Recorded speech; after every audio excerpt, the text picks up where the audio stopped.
ছোট ভাইয়ের ঘরের বারান্দায় বড় ভাইয়ের জ্বলন্ত মৃতদেহ উদ্ধারের ঘটনায় ব্যাপক চাঞ্চল্য ছড়িয়ে পড়ে সিধাই থানাধীন দক্ষিণ তারানগর ঢাকাইপল্লী এলাকায়। গোটা ঘটনা সম্পর্কে বিস্তারিত জানাতে গিয়ে এক পুলিশ আধিকারিক বলেন, আনুমানিক রাত্র 12টা থেকে ভোর 4টার মধ্যে ঘটনাটি সংঘটিত করে কালিদাস দেবনাথের ছেলে প্রণব দেবনাথ বারান্দায় এসে গলায় গামছার ফাঁস লাগিয়ে আত্মহত্যা করে বলে জানা যায়। ছোট ভাই নতুন দেবনাথ ভোর 4:10 দিকে ঘরের দরজা খুলতে দেখতে পায় এরকম বিভৎস কাণ্ড। তারপর চিৎকার চেঁচামেচি করে এলাকাবাসীদের খবর দেয়। পরবর্তী সময়ে পরিবারের পরিজনরা কান্নায় ভেঙে পড়ে।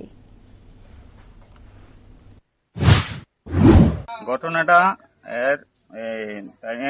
নতুন দেবনাথের বড় ভাই কালকে রাত্র তারা এটা মনে করো ঘুমাইছে রাত্র 11টা পর্যন্ত তারা ঘুমাই গেছে খাইয়া। এরপরে 12টা থেকে তারা কইতে পারতো না, 12টা থেকে 4টার মধ্যে যে কোনো সময় আইয়া এখানে গলাতে ওই বারিন্দার রিংটোন ডালাইয়ের সাথে গলাতে গামছা দিয়ে ফাঁস লাগাইয়া আত্মহত্যা করছে।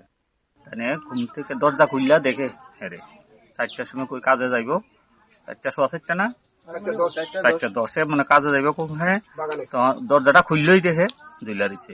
তখন চিল্লা ফেলা শুরু করছে। সেইবার গিয়ে দেখছে, সেইবারই তাদের বাড়িতে গিয়ে দেখছে দরজা খুললে এখানে আইছে, এখানে আইয়া আত্মহত্যা করছে।